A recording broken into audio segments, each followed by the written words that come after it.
What's up, guys? Alex here. Just waiting for the truck to warm up and figured I'd do a little unofficial review of my time with that new Tacoma. Don't really have any jurisdiction talking about it because I'm no expert or anything like that, or YouTuber or influencer or any of those things, but had a bunch of people hit me up asking me how it was, so I figured I'd make this little video and give you like my personal opinion.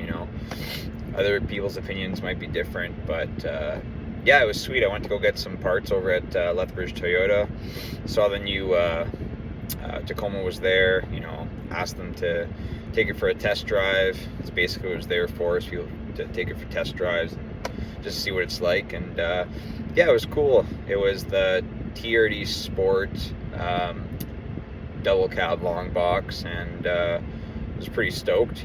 Why wouldn't I be? And yeah, sure enough, the truck looks good. It's a sharp looking truck. It's definitely bigger than the third gen, which can be good or bad depending on who you are. Yeah, hopped in the thing. Interior was pretty sweet. I didn't look all over the place. I kind of posted a little video of it, but yeah, interior was pretty sweet. Seats, that's the first thing I noticed, is that they were unbelievably comfortable compared to the third gen. It was even better than the fifth gen 4Runner seats, so that was pretty cool.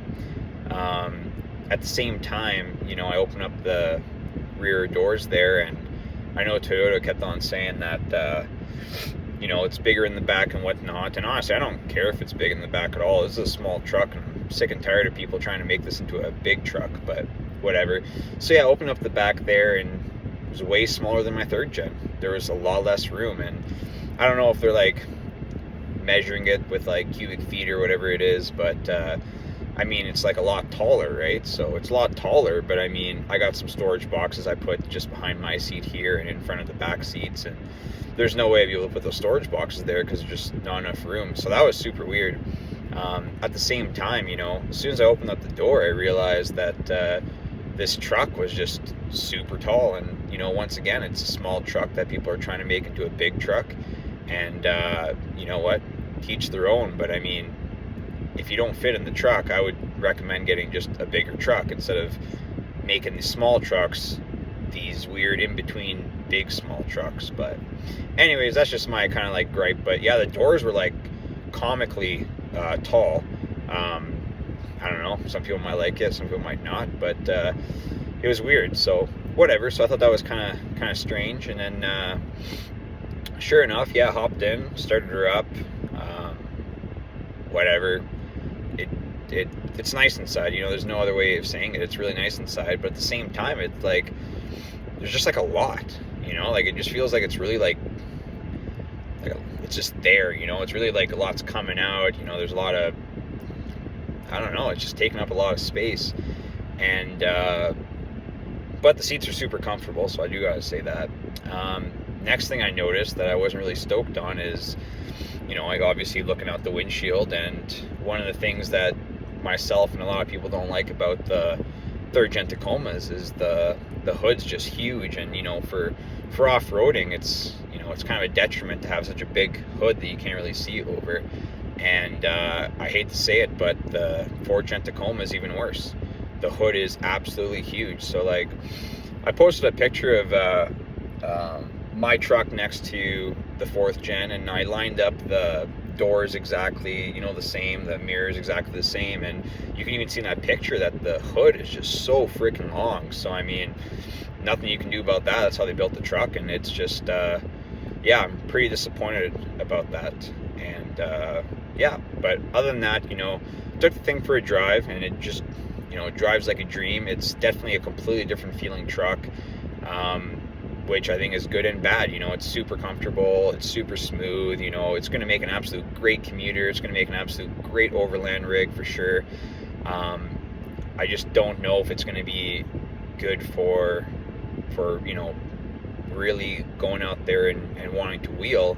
And the reason I say that is because the hood's huge, the truck itself is bigger, so it's going to be harder getting to certain spots. And the other thing that we all do when we're off-roading is, we're looking outside the window, leaning out, trying to see obstacles, trying to see our tires, seeing what they're doing. And it's bad enough with the third gens, but with the fourth gen, it's like I had to, I wish my neck was longer type thing, like sticking my head out so far, basically half my body out. And this is just not something that they're going to be able to change, because the body lines of the new Tacoma are just more bulgy. They just bulge out more. And then the fender flares, or fenders, or whatever, both, they stick out more. So it's like you're really, really having to look out there to see, what you're kind of going up against. And like I said, bad enough on the third gens, and on the fourth gens it seemed even worse.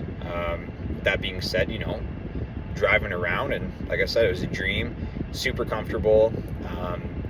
I've never driven an automatic third gen, so I can't compare it, but this was an automatic, and that 8-speed transmission, super smooth, picked up super good. I've never had an issue with the engine. A lot of people are whatever about the engine, but that seemed totally fine to me. I don't think there's gonna be any issues with that.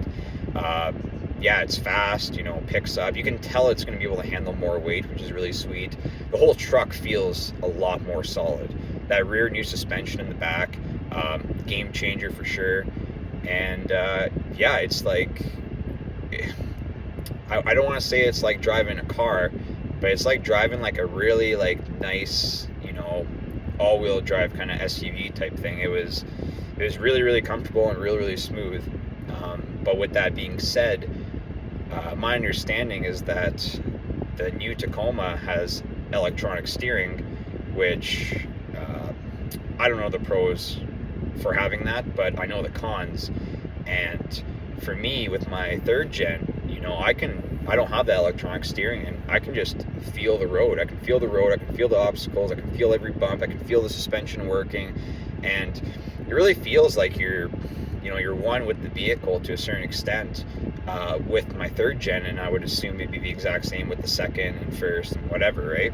With the fourth gen, I didn't really have that connection to the road, but I had like a lot more smoother ride. So once again, it's like, teach their own, right? It's going to work out better for some people than others. And fuck, this video is getting long, and I feel kind of stupid doing it, but a lot of people are asking me, and I don't like typing and whatever to so many different people. So here it is. The other thing too is, one thing I didn't like is the visibility is just not as good. It just kind of feels like there's a lot going on. Pillars seem a little bit wider and whatnot. And I look around my third gen here, and I can see pretty good all the way around. Assuming the second and first gen are even better, but yeah, not the best visibility. You kind of feel like you're just in this cockpit, and just really trying to find your surroundings. And like I said, this is all my personal opinion. I know I'm going to be probably eating my words in a few months, maybe a year, whatever, when people trick these things out and whatnot. But a couple things I mentioned there, you just can't change. The steering's not going to change. The giant hood isn't going to change. The bulgy body lines isn't going to change. And the size of the doors are not going to change. They're huge. It seems funny. The best way I could describe it is the new Nissan Frontier. They tried to address the height thing with the Tacomas, so they're a little bit taller, and the doors are really, really tall as well. So that's the best way I could describe it. So I don't know. I mean, I had the option there. I was talking to a buddy at the dealership, and it sounds like I could basically trade this thing in to get a new one. And I don't think I'm going to, just because I like to wheel this thing. I'm not saying I'm a crazy off-roader, wheeler, any of that shit, but I like to wheel this thing, and I like to have more of a connection and visibility in a vehicle if I'm going to be doing that type of stuff. Especially the trails we have here in Canada, they're tight, they're bushy. There's a bigger vehicle, I don't think is the way to go. And the hood thing, I mean, I can't get over that. That was pretty ridiculous. Fuel mileage, I don't know. I'm not comparing it to my truck, because looking at it right now, and it's pretty high numbers, so I'm not even gonna touch that. But yeah, engine had low end torque, just like they said, which is awesome. And the last thing I think I can remember to talk about, because like I said, I'm not good at this shit, but the last thing would have to be there was like a weird switch in the models.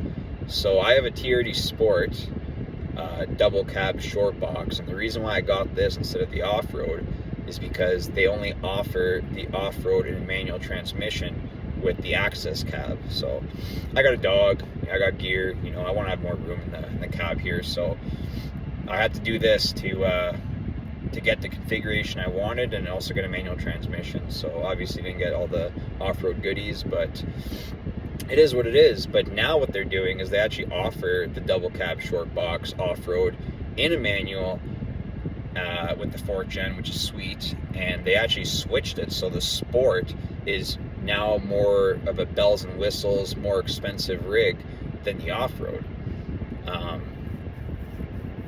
So that's kind of cool, but it also kind of pisses me off because a brand new MSRP TRD off-road 4th gen in a manual double cab short box is literally less than $1,000 more than the MSRP for my rig when I bought it. So a little bit of a piss off, but at the end of the day, for me, I don't think that's going to be the truck for me. Maybe when I'm not feeling like wheeling as much anymore or whatever, a couple years down the road, that might change and that might be the perfect rig for me. But yeah, you know what, this has been fucking long, unprofessional, and I have no authority to make this review because I don't know shit. But for everyone who's been asking and who I've been ignoring, saying I'm gonna make a video, this is the video. So I don't know, go drive one. They're fun. They're definitely fun, and I'm excited that they made, you know, fitting bigger tires on them pretty easy. So we'll see what some rich people and some people that are fortunate enough to get their hands on them, we'll see what they do to them. I'm pretty stoked to see how hard people are going to push them, because, you know, there's going to be some people pushing them. So anyways, there's my review, guys.